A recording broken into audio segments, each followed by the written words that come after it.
प्यारे विद्यार्थियों, आज मैं आपको देश की, समाज की अर्थव्यवस्था के बारे में कुछ जरूरी बातें बताना चाहता हूं। मूलभूत बातें क्या कि किसी भी देश या समाज के लिए अर्थशास्त्र अच्छा होना बहुत जरूरी है। अर्थ माने धन, तो धन की व्यवस्था जिससे खर्च चल सके हर परिवार के लिए, हर समाज के लिए, हर देश के लिए। अब बच्चों, अपने देश की अगर हालत देखें तो यहाँ पर मूलतः आज से 100 साल पहले, 200 साल पहले लगातार केवल कृषि आधारित अर्थव्यवस्था थी। यानी गांव में, खेतों में गल्ला पैदा होता था, उसी गल्ले का एक हिस्सा बेचकर लोग अपनी जरूरत की चीजें पूरी कर लेते थे, कपड़ा ले लेते थे या मजदूरी दे करके अपना मकान बनवा लेते थे। यही मूलभूत जरूरतें थी। केवल दो चीज, गल्ला पैदा करते थे और उसको बेचकर एक हिस्से से कपड़ा ले लेते थे। और इतना गरीब देश था हमारा, अंग्रेजों ने इतना चूस डाला इसको कि और कोई तरक्की खास नहीं होने दी। सारी तरक्की इंग्लैंड में करते थे और हमारे देश में न वैज्ञानिक तरक्की हो पाती थी, ना औद्योगिक, ना व्यावसायिक। शोषण करते थे केवल। यहाँ का जो वन की लकड़ी और यहाँ के मसाले और यहाँ की चीनी, वो सब उठा ले जाते थे और उसके बदले में साइकिल दे देते थे, पिने दे देते थे। ये था हमारे देश का अर्थशास्त्र।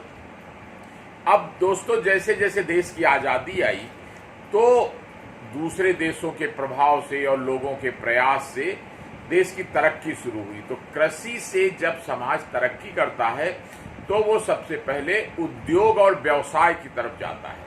व्यवसाय का मतलब कि चीजों को एक जगह खरीद लेना, दूसरी जगह बेच देना, व्यापार कह लीजिए।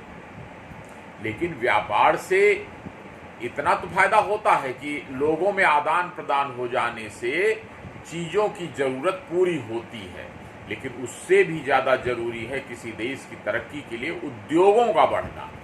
तो हमारे देश में पहले बहुत अच्छा उद्योग था। कपड़ा उद्योग इतना अच्छा था कि पूरी दुनिया में हमारे यहाँ का मलमल मशहूर था।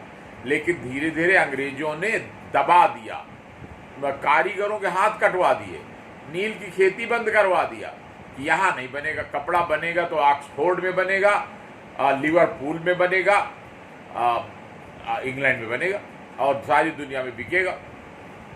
तो दोस्तों, हमारे यहाँ धीरे धीरे कृषि से निकलकर लोग उद्योग धंधे में जाने लगे। अब आप अगर उद्योग का इतिहास देखेंगे तो जानते हैं, सबसे पहले टाटा जैसे, बिरला जैसे लोगों ने लोहे की फैक्ट्री लगाई। उससे जो लोहे की सामान बने, लोहा बना, उससे और तमाम मशीनें बनना शुरू हुई, कपड़ा बनना शुरू हुआ। अब इसके बाद अगला क्षेत्र होता है सेवा का। धीरे धीरे जैसे समय बीतता है तो कृषि में चूंकि अपने यहाँ आबादी बढ़ती गई। जानते हैं कितनी थी? जब देश आजाद हुआ तो केवल लगभग 45 करोड़ आदमी थे और आज की डेट में कितने हैं? लगभग 140 करोड़ आदमी हो गए। यानी कि मोटा मोटा 95 करोड़ आदमी बढ़ गए हैं।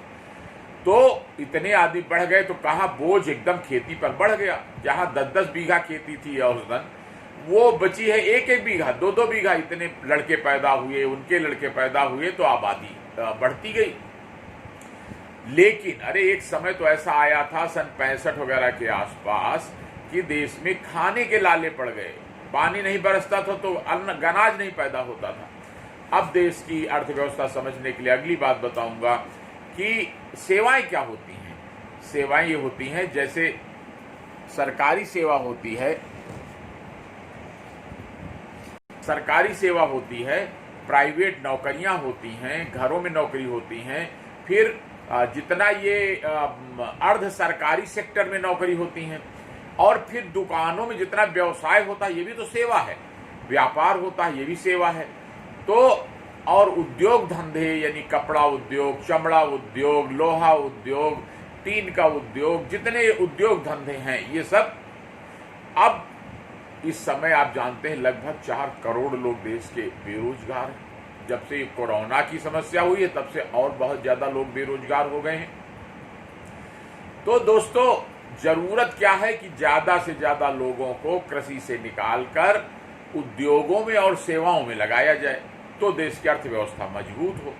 अब कहाँ लग सकते हैं? तो गांव-गांव में अभी भी जैसे फल बहुत होते हैं, अनाज होते हैं, लेकिन उनका संरक्षण करने का सिस्टम भी हमारा बड़ा कमजोर है। तो फल संरक्षण, अनाज का संरक्षण, फूड प्रोसेसिंग यानी अनाजों को प्रिजर्व करके रखना अलग अलग रूप में, जैसे देखा होगा आपने डबल रोटी बनती है, चावल से बहुत से आइटम बनते हैं, दालों से बहुत से आइटम बनते हैं, ये सब इसकी बड़ी जरूरत है। इसी तरह पशुपालन के क्षेत्र में भी बहुत स्कोप है कि गांव-गांव में अभी गाय भैंस, इसके दुग्ध उद्योग से अभी बहुत लोगों को रोजगार मिल सकता है। मत्स्य पालन और कुक्कुट पालन, इससे बहुत मिल सकता है। बहुत से उद्योग हैं। अब दोस्तों, मैं एक और आपको बात की तरफ ध्यान दिलाता हूँ। अर्थशास्त्र जो लोग पढ़ते हैं वो उनको जानना चाहिए आयात निर्यात का क्या मामला है। देश से जो सामान दूसरे देशों में जाता है उसको निर्यात कहते हैं, और जो बाहर से आता है उसको आयात कहते हैं। अब हमारे देश की अभी बड़ी भारी समस्या क्या है कि बहुत सारा सामान हम लोग विदेशों से मंगाते हैं। सबसे बड़ी दिक्कत, जरूरत क्या होती है कि जितनी गाड़ियां हमारी चलती हैं, मोटर गाड़ियां, ये सब इनका तेल ज्यादातर अरब, ईरान, इराक, ये जो देश हैं यहाँ से आता है। तो इसके कारण बहुत पैसा खर्च करना पड़ता है, और एक समझौता है कि जो बाहर से आएगा उसमें डॉलर में पेमेंट करना पड़ेगा। तो अब डॉलर हमारे पास इतने हैं नहीं, तो क्या होता है कि हमारे रुपए की कीमत घटती चली जाती है। आपने सुना होगा रुपए का अवमूल्यन हो गया। रुपए, एक डॉलर में जब आज से करीब 40 साल पहले मात्र 40 रुपए का एक डॉलर होता था, आज 70 रुपए का एक डॉलर है। तो ये क्यों घटता चला जा रहा है? क्योंकि हम उतनी चीजें बाहर, हम जो चीजें बनाते हैं उनकी उतनी डिमांड नहीं है विदेश में। हम लोग खेती के अनाज बनाते हैं, वो सस्ते बिकते हैं। चाय भेजते हैं, मसाले भेजते हैं, और विदेश से क्या मंगाते हैं कि बड़ी मशीनरी। जैसे अब एक जहाज, एक तोप, एक हेलीकॉप्टर, ये सब बड़ी महंगे महंगे सामान है।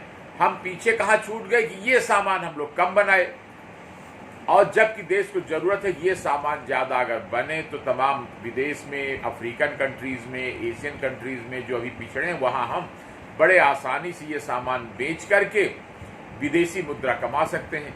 उससे हम देश का सबसे बड़ा जो खर्च है तेल का, यानी पेट्रोलियम, इसको पूरा कर सकते हैं। फिर मशीनों का खर्चा बहुत है।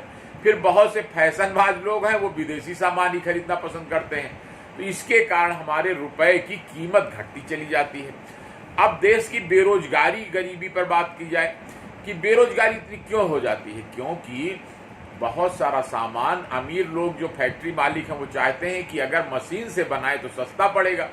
दूसरा, हड़ताल नहीं करेगी मशीन, मजदूर जो है हड़ताल कर देंगे, घेराव कर देंगे। तो जब लेबर यूनियन बन जाती हैं किसी देश में, जैसे सोवियत यूनियन रूस में बनी थी, तो वो देश कमजोर पड़ जाता है। वहां लड़ाई झगड़ा होने लगता है, मजदूर यूनियन बना के मालिक को मारने लगते हैं, तो उद्योग धंधे बंद हो जाते हैं। लेकिन फिर भी इतनी आबादी है तो आखिर इनका उपयोग क्या होगा? केवल फैक्ट्री खुल जाने से देश का भला थोड़ी होगा। अगर 4 करोड़ लोगों को रोजगार देना है तो तभी हो सकता है जब कुछ क्षेत्र रिजर्व किया जाए कि अब अगर हर काम बड़ी बड़ी फैक्ट्रियां कर देंगी, मान लो तेल निकालना, कितने लोग बेरोजगार हो गए हैं जरा जोड़िए। गांव में पहले लोहे के सामान लोहार बनाता था, तेल निकालता था, और सोनार जो था वो सोने की चीजें बनाता था, बढ़ई जो लकड़ी की चीजें बनाता था। अब वो सब गांव-गांव बेरोजगार हो गए हैं। अब वो हर काम बड़ी बड़ी फैक्ट्री से। तो हम लोगों को कुछ ऐसा निर्णय लेना पड़ेगा कि जो काम छोटे स्तर पर हो सकता है उसको बड़े स्तर पर छूट न दी जाए। उद्योग धंधे खोलना है तो कहा जाए ठीक है, गर्डर बनाओ लोहे के, उसकी जरूरत है, छोटा गांव में नहीं बन सकता, तो बनाओ, हवाई जहाज बनाओ, बसें बनाओ। लेकिन ये जो छोटे छोटे काम हैं, लेकिन इनमें फायदा ज्यादा होता है। इसलिए उद्योगपति क्या कोशिश करते हैं कि हम छोटी छोटी दुकानें भी खोल दें, हम फल भी बेचें, हम सब्जी भी बेचें, हम जनरल स्टोर में गांव गांव में खोल दें। अब वो कोशिश कर रहे हैं हम खेती का भी काम कर लें, खेती ठेके पे ले लें। तो देश की सरकार का यही काम है कि वो इन पर रोकथाम लगावे कि लोगों को बेरोजगार करने वाली मशीनें नहीं चाहिए। अब अगला मैं बताता हूं आपको कि मूलभूत जरूरतें सबकी पूरी हो जाए तो वो एक सुखी समाज कहलाएगा।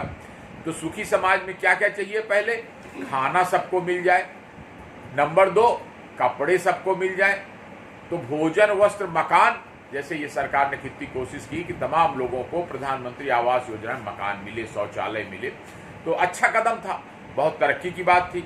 लेकिन अब इस आगे की बात है कि हर आदमी जब बीमार पड़े तो उसे दवाई मिल जाए और उसकी पढ़ाई का इंतजाम हो जाए, यानी देश में कोई भी बच्चा बिना पढ़ाई का न रह जाए, बिना दवाई का न रह जाए। अभी कोरोना में हम लोगों ने देखा कि हमारे देश में स्वास्थ्य सेवाएं भी कमजोर थी, तमाम दिक्कत हो रही थी, बेड की